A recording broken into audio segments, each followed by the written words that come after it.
الحمد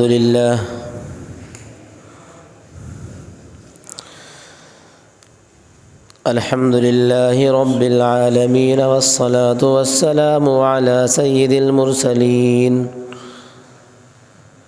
وعلى آله وصحبه أجمعين. أما بعد فأعوذ بالله من الشيطان الرجيم. بسم الله الرحمن الرحيم. وكذلك بعثناهم ليتساءلوا بينهم قال قائل منهم كم لبثتم قالوا لبثنا يوما أو بعض يوم قالوا ربكم أعلم بما لبثتم فابعثوا أحدكم بورقكم هذه إلى المدينة فلينظر أيها أزكى طعاما فليأتكم برزق منه وليتلطف ولا يشعرن بكم أحدا إنهم إن يظهروا عليكم يرجموكم أو يعيدوكم في ملتهم ولا تفلحوا إذن أبدا. وكذلك أعثرنا عليهم ليعلموا أن وعد الله حق وأن الساعة لا ريب فيها إذ يتنازعون بينهم أمرهم فقالوا بنوا عليهم بنيانا ربهم أعلم بهم قال الذين غلبوا على أمرهم لنتخذن عليهم مسجدا. اور اسی طرح ہم نے ان کو جگہ دیا تاکہ وہ آپس میں پوچھ پاچھ کریں. ان میں سے ایک کہنے والے نے کہا کہ تم حالت نوم میں کس قدر رہے ہوگے؟ بعضوں نے کہا غالباً ایک دن یا ایک دن سے بھی کچھ کم رہے ہوں گے.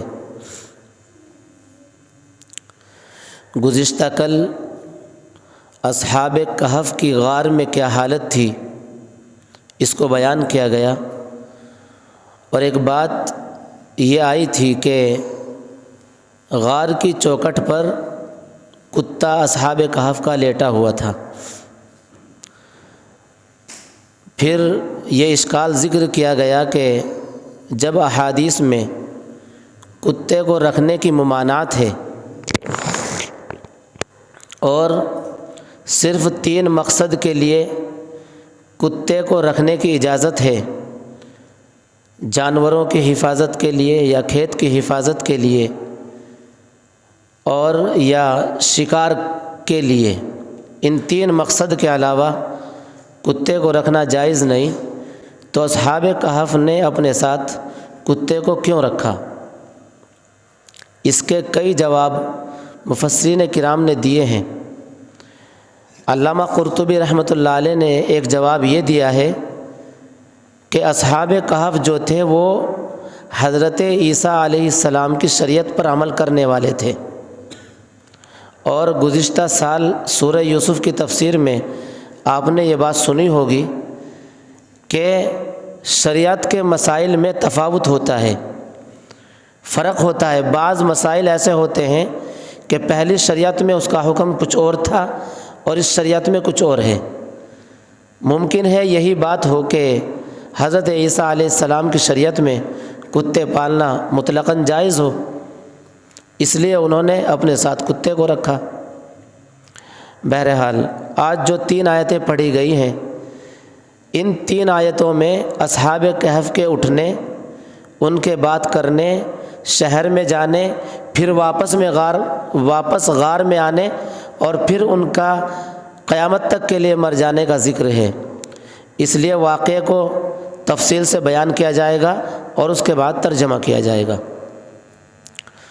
اللہ تبارک و تعالیٰ نے فرمایا وَكَذَلِكَ بَعَثْنَاهُمْ، کہ ہم نے ان کو اسی طرح جگا دیا، یعنی جس طرح ان کا سونا اور سوتے رہنا یہ عجائبات قدرت میں سے ہے کہ 309 سال تک وہ کیسے سوتے رہے، ایسے ہی ان کو سونے کے بعد اٹھا کر کے بٹھا دینا یہ بھی اللہ کی قدرت میں سے ہے۔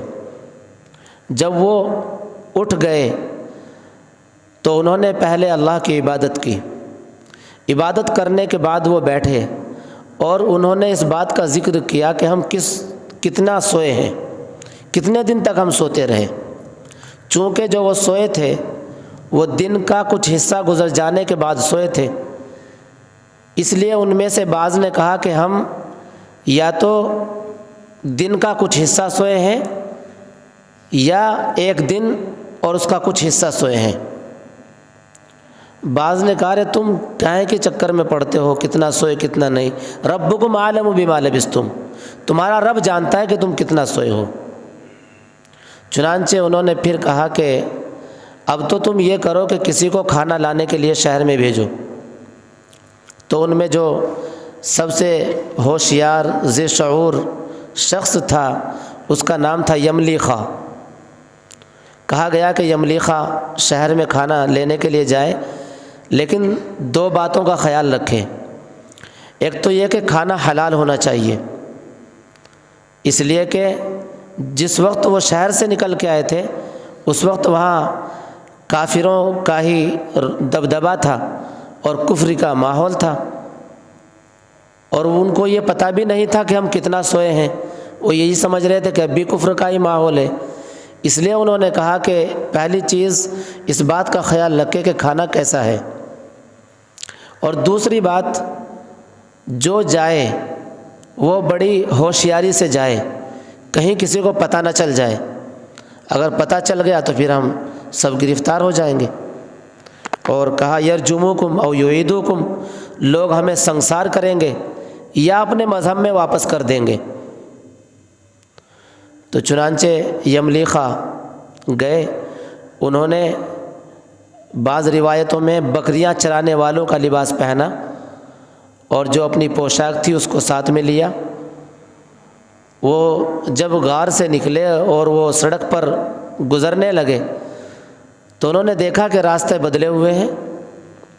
اب ذہن میں ان کے آیا کہ ایک دن میں یہ کیسے کیا ہو گیا، مگر پھر وہ جاتے رہے، اور جب شہر کے مین گیٹ پر صدر دروازے پر پہنچے تو جس وقت شہر چھوڑ کر کے آئے تھے وہاں مورتیاں رکھی ہوئی تھی، اور اب جب دروازے پر پہنچے دیکھا سب مورتیاں غائب ہیں اور اسلامی نشانات وہاں موجود ہیں۔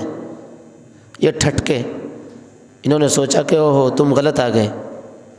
اب یہ واپس آئے اور پھر دوسرے دروازے سے آئے، جب دوسرے دروازے سے آئے وہاں بھی یہی حال کہ مورتیاں غائب ہیں اور اسلامی نشانات موجود ہیں۔ یہ پھر بیچارے پلٹ کر کے آئے اسی دروازے پہ، اور ذرا شہر میں جب یہ جانے لگے تو وہاں کیا دیکھتے ہیں، کوئی کہہ رہا ہے اللہ کی قسم، کوئی کہہ رہا ہے حضرت عیسیٰ کی قسم، کوئی سبحان اللہ، کوئی الحمدللہ، یعنی یہ کہ اسلامی ماحول۔ اب یہ دیوار سے ٹیک لگا کر کے کھڑے ہوئے، انہوں نے کہا عجیب ماجرا ہے، ہمیں تو دین کی حفاظت کرنے کے لیے یہاں سے جان بچا کے بھاگنا پڑا اور اس شہر میں تو یہ حال ہے۔ انہوں نے سوچا کہ میں جو ہے غلط جگہ پر پہنچ گیا ہوں۔ تفسیر مظہری میں ہے کہ انہوں نے ایک شخص سے پوچھا کہ بھائی اس شہر کا نام کیا ہے، تو اس نے کہا اس شہر کا نام افسوس ہے۔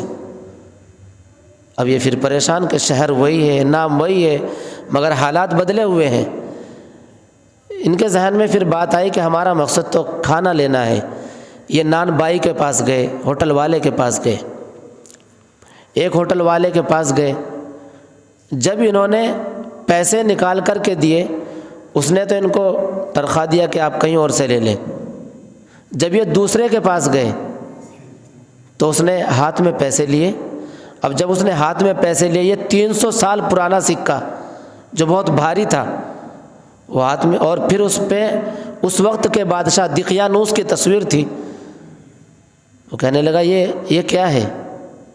انہوں نے کہا پیسے ہیں۔ تو اس نے آہستہ سے کہا کہ مجھے لگتا ہے تمہیں کوئی پرانا خزانہ ہاتھ آ گیا۔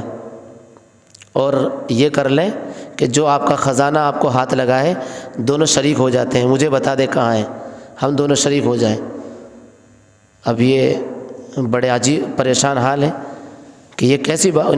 انہوں نے کہا ارے چند دن پہلے میں نے اپنا باغ بیچا تھا، یہ تو ان کے پیسے ہیں، مجھے کوئی خزانہ وغیرہ ہاتھ نہیں لگا۔ مگر ہوٹل والا کچھ ماننے کے لیے تیار نہیں، اس نے کہا آپ مجھ سے جھوٹ بول رہے ہیں اور جو ہے مجھے تم بہکا رہے ہو، بہلانے کی کوشش کر رہے ہو۔ ان دونوں میں آپس میں گفتگو ہونے لگی۔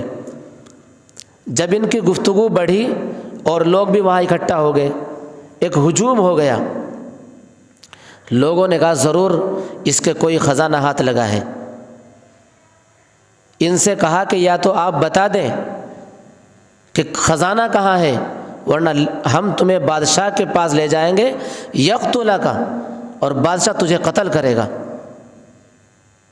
ان کو مگر یہ بالکل سچے اور ناواقف واقعے سے انہوں نے کہا مجھے کوئی خزانہ ہاتھ نہیں لگا، میں بالکل سچ بول رہا ہوں۔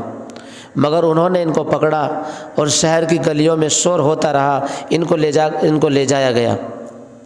جب یہ ان کو لے کر کے جا رہے تھے تو دو شخص جو دیندار تھے انہوں نے ان حضرات سے ان کو لے لیا اور کہا تم چلے جاؤ، ہم ان سے تحقیق کریں گے۔ لوگوں کو ان کے اوپر اعتماد تھا، انہوں نے ان کے حوالے کر دیا۔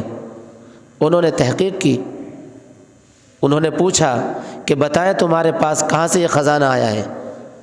انہوں نے کہا واللہ ہمارے پاس کوئی خزانہ نہیں ہے، ہمیں کہیں سے خزانہ نہیں ملا، یہ تو وہ پیسے ہیں جو میں نے باغ بیچ کر کے مجھے حاصل ہوئے۔ مگر انہوں نے یقین نہیں کیا، انہوں نے کہا تم تو ہمیں بھی بیوقوف بنا رہے ہو۔ انہوں نے ہزار تدبیریں کی، ہم تمہیں کچھ نہیں کہیں گے، بادشاہ سے بھی بچائیں گے، تمہارا کچھ نہیں بگڑے گا۔ مگر یہ اپنی بات میں بالکل وہی رہے کہ صاحب کہیں سے مجھے خزانہ نہیں ملا ہے، یہ تو میرے پیسے ہیں۔ پھر جب انہوں نے زیادہ زور ڈالا تو روایتوں میں یہ ہے کہ انہوں نے اللہ سے دعا کی کہ اللہ یہ کیا ہو گیا، ایک طرف میں یہاں پھنسا ہوا ہوں، دوسری طرف میرے ساتھی پریشان ہیں، ان کو بھوک لگی ہوگی، ان کا کیا ہوگا۔ جب انہوں نے اس طرح کی دعا کی تو وہ دونوں حضرات بھی متاثر ہوئے، انہوں نے کہا کہ کچھ نہ کچھ تو سچائی ان کی بات میں ضرور ہے۔ پھر انہوں نے اپنا پورا واقعہ بتایا کہ واقعہ یہ تھا کہ ہم ایک کافر بادشاہ سے بچ کر کے بھاگے تھے، اور آج تم ہمیں یہ کہہ رہے ہو کہ یہ پرانا خزانہ ہے۔ بہرحال پھر یہ کہ بادشاہ کے پاس ان کو لے جایا گیا، مگر اس وقت ایک واقعہ پیش آیا تھا، بادشاہ اس کی وجہ سے پریشان تھا۔ اللہ جو کرتا ہے بالکل ٹھیک کرتا ہے، ہم سمجھتے ہیں کہ یہ اتفاق ہے، مگر اللہ کے یہاں کوئی اتفاق نہیں، اللہ کے یہاں سب کچھ پہلے سے لکھا ہوتا ہے۔ ایک واقعہ بادشاہ کے ساتھ یہ پیش آیا کہ اس شہر میں دو جماعتیں کھڑی ہو گئیں۔ ایک جماعت تو یہ کہتی تھی کہ قیامت نہیں آئے گی، ایک جماعت کہتی تھی قیامت آئے گی۔ بادشاہ پریشان تھا کہ لوگوں کو کیسے سمجھایا جائے کہ قیامت آئے گی۔ لوگ تو کہتے ہیں کہ مر کر کے مٹی ہو جائیں گے، ختم ہو جائیں گے۔ بادشاہ نے یہ کیا کہ اپنا لباس اتارا، ٹاٹ پہنا اور راہ کے اوپر جا کر بیٹھ گیا، اللہ کے سامنے خوب رویا، عاجزی کی، الحاح زاری کی۔ جب اس نوجوان یملی خاں کو بادشاہ کے دربار میں لایا گیا، بادشاہ کو بلایا گیا، بادشاہ آئے، بادشاہ نے ان کو اپنے پاس بٹھایا، ان کا پورا واقعہ سنا۔ پھر بادشاہ کے خزانے میں وہ تختیاں جن کے اوپر ان لوگوں کے نام لکھ لیے گئے تھے، ان کے اور ان کے باپ کے نام لکھ کر کے دقیانوس بادشاہ نے شاہی خزانے میں رکھوا دیے تھے کہ ایسے ایسے چند نوجوان اس شہر کو چھوڑ کر کے بھاگ گئے ہیں، ان کا پتہ لگایا جائے اور جہاں کہیں ملے ان کو سزا دی جائے۔ ان کے نام بادشاہ کے خزانے میں رکھے ہوئے تھے۔ چنانچہ بادشاہ نے وہ تختی نکالی، یملی خاں سے اس کا نام پوچھا، باپ کا نام پوچھا، دادا کا نام پوچھا، اور اس تختی میں جو نام لکھا ہوا تھا اس سے ملایا۔ بادشاہ نے کہا تم تو وہی ہو۔ بادشاہ بڑا خوش ہوا اور کہا کہ بس آپ اتنا کرم اور کریں کہ ہمیں اس غار کے پاس لے چلیں اور غار والوں سے ہماری بات کرا دیں۔ جب غار والوں سے ہماری بات ہو جائے گی تو یہ جو شہر میں دو جماعتیں ہو رہی ہیں، ایک یہ کہتی ہے کہ مرنے کے بعد زندہ نہیں ہو سکتے، جب وہ یہ دیکھیں گے کہ اللہ نے 300 سال کے بعد لوگوں کو زندہ کر دیا تو ان کو اس کے اوپر یقین ہو جائے گا۔ یملیخا ساتھ جانے کے لیے تیار ہو گئے۔ اب یملیخا آگے آگے، بادشاہ دونوں چل رہے ہیں، درباری پیچھے پیچھے، عوام الناس ان کے پیچھے، اور یہ کہ ایک ازدحام کی شکل میں اب غار والوں کے پاس جا رہے ہیں۔ جب یہ بادشاہ کی فوج، اس کے درباری اور عوام لوگ غار کے قریب پہنچے تو غار والوں نے ایک ہنگامہ اور شور باہر سنا، وہ فوراً اللہ کی عبادت میں لگ گئے، رونے لگے اللہ کے سامنے۔ وہ یہ سمجھ رہے تھے کہ اب ہم پکڑے گئے اور ہمارا راز آؤٹ ہو گیا۔ یملیخا جب غار کے قریب پہنچے، انہوں نے بادشاہ سے کہا کہ آپ یہیں ٹھہرے، میں اندر جا کر اپنے ساتھیوں کو مطمئن کرتا ہوں اور پھر آپ سے ملاقات ہوگی۔